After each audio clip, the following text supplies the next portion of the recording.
Hi, second graders. This is it, the climax of our story. And of course, it's called The Battle.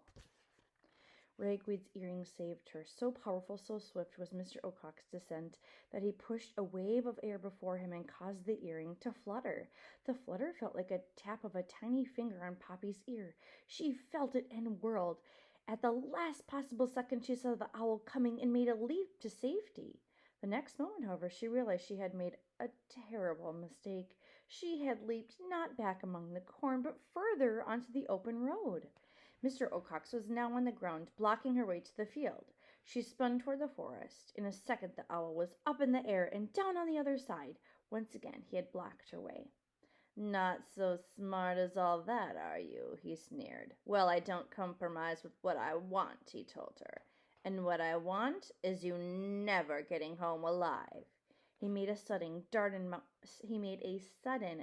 movement to the left. Poppy jumped to the right, but Mr. Ocox was ahead of her. Just as quickly, he shifted back toward her so that Poppy was forced to halt herself clumsily. There she stood, flat-footed, panting, not sure which way to go. The owl, towering over her, laughed. "I told you what would happen if I caught up with you again, didn't I? But this time you won't have that fat porcupine to help you." So saying, he made a snap at her with his beak. Mr. Ocox's mention of Aerith was the reminder that Poppy needed. She reached down and yanked the quill from her sash and held it before her like a sword. At first, Mr. Ocox blinked. Then he snickered. "You don't think one of his quills is going to stop me, do you?" "That owl on the barn," Poppy panted between hard breathing, "is just a fake. You have been frightened by a fake owl." Mr. Ocox's beak dropped open. He hesitated. In that moment, Poppy sensed that she could have gotten away, but she couldn't resist another taunt. "You are not an owl. You're a chicken," she cried in triumph. For an instant, the two of them, owl and mice, confronted each other. Then a look of terrible rage passed across the owl's face. Poppy knew then that she'd made another blunder. She'd lost her momentary chance of escape. There was nothing he'd do not to kill her. Here's kind of a picture of it. She would have to fight him. Trembling, she flourished the quill. In response, Mr. Ocox spread his wings, then beat down hard with them upon the road. They threw up a cloud of dust. It was hard for Poppy to breathe, much less see. She took a step back, only to hear a sound behind her. Confused, she turned. Hidden by the dust, Mr. Ocox had overleaped the road. Once again, he was behind her. From there, he made a slash at her with his beak. Poppy struck out her quill. Seeing the quill and realizing the danger to his eyes, the owl pulled back. He glared at Poppy. He snapped his beak. Poppy stared grim-faced, gasping for breath, waving the quill before her. "If it takes the whole night, I'll wear you down," Mr. Ocox hissed.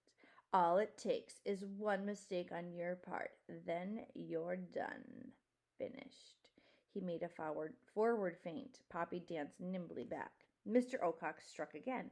This time it was not with his beak, it was with his talons. Poppy, quill up, dodged the talons with a quick sidestep, but she knew her only hope was to get to the corn and hide. Otherwise, the owl would overpower her.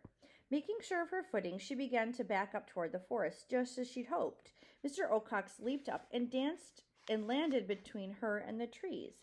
It was then that she raced for the corn. Mr. Ocox was going just as fast. Grasping her strategy, he barely touched the earth when he took a flying hop forward to block her way. He advanced wildly now, snapping and snarling. In response, Poppy slashed wildly with her quill. Once she struck out at the owl's face, but only hit his feathers. But though the blow glanced off harmlessly, it seemed to infuriate him. Mr. Ocox, closing in, darted his head in and out, side to side. Poppy was bewildered. Then the owl turned briefly away from her. In a flash, she made a successful rolling dive under his wing. She was behind Mr. Ocox at last, on the corn side of the road. She started to run. He turned his head in a complete half circle, saw her, and spun his whole body about. His right wing extended full length. The wingtip struck Poppy a glancing blow to her head. Down she trembled and landed on her back in the dust. Seizing his advantage, Mr. Ocox pounced, beak open, tongue out, hissing. Poppy whipped the air with a quill. The tip of it pricked the owl's tongue. He screamed in rage and reeled back. Poppy had just enough time to regain her feet. Once more she faced him, quill at the ready. Mr. Oakok stung, pressed forward now this way, now that, head bobbing, weaving, viciously snapping with his beak. Increasingly exhausted, Poppy was forced to give ground. She crumpled to her knees. It was the moment the owl had been waiting for. With a powerful kick, he thrust his left claw, talon spread wide, at Poppy's head. Poppy saw the claw coming.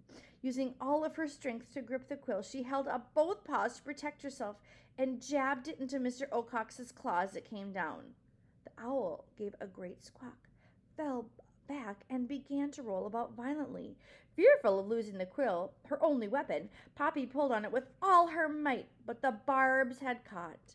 She could not get the quill loose. She was being dragged and bumped along. Mr. Oakok, screeching and flapping his wings wildly, flailed into the air. Before Poppy knew what was happening, she, too, was in the air. She did tell herself to let go of the quill, but by the time the thought was whole, it was too late. To drop from the height Mr. Oakok had already reached meant a fall to certain death. There was nothing she could do but hold on. Mr. Oakok, squawking, hissing, flew like one possessed. Up, down, and around he went, making loops and stalling dives, climbing and twisting, anything and everything to work the quill from his claw. But the more he flexed and twisted, the more the barbs worked themselves into his claw, causing ever more excruciating pain. Poppy hung on. There's a picture there. The fact that Mr. Oakok was dragging a claw from that claw dangled by the mouse greatly impeded his flying. His flight path became increasingly wild. In his desperate desire to rid himself of pain, Mr. Oakok ceased to look where he was heading. Violently, he plunged towards the cornfield. Once over it, he lowered his left claw, and that meant Poppy deliberately thumping her along the corn stalks in the hope that the quill would be jerked out. Poppy was being battered, but each time she decided to release her hold on the quill. The owl surged forward, causing her to cling to it more convulsively than ever. Knowing she could not take much more, Poppy tried to see. Mr. Oakok was skimming low over the corn tops, but when he passed beyond them, he dropped toward the ground. Let go, Poppy told herself. Let go. But she was feeling so groggy, her own muscles would not respond. Then she saw what the owl was aiming for. The salt lick. And he was picking up speed. In his madness, he was preparing to strike his claw on that. Poppy had wits enough to sense that if she struck the hard salt, it would be the end of her. Let go, she cried to herself again. This time she did. Down she plummeted. At first, Mr. Oakok first rose, then dropped, totally out of control. He slammed into the salt head on. So great was the blow that the salt shattered while the owl went tumbling head over tail in an explosion of feathers. After 3 flips, he ignominiously flopped down like a sack of potatoes onto the ground. As for Poppy, she landed on the grass. For a moment she lay there, stunned, battered, and confused. She looked up into the sky but saw nothing. Then she looked across the lawn.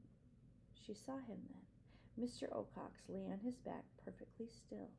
His claws were drawn up over his chest, slightly curled, the quill still stuck out of the left one. Scattered about among the feathers were chunks of salt. Poppy stumbled to her feet. She took a wobbly step or two toward the cornfield. Then she stopped and looked back. Mr. Oakok had not moved. She stared at him. Slowly, not sure if she should believe what she was thinking, she crept closer to the fearsome owl.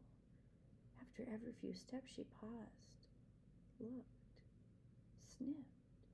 Still, there was no movement.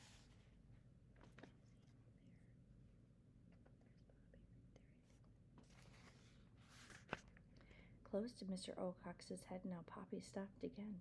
The owl's great eyes were wide open, staring up into the sky. His devil-like tufts of feathers were bent. His beak was open. As Poppy watched, it snapped listlessly. Mr. Oakok's? No answer. She took a step closer. Mr. Oakok's? His head turned slightly. For a moment his eyes seemed to focus on her. Sometimes he murmured. Sometimes I wonder why I bothered to protect you. With that, his beak made a final clack shut. His eyes closed. Poppy knew it then. Mr. Ocox was no longer alive.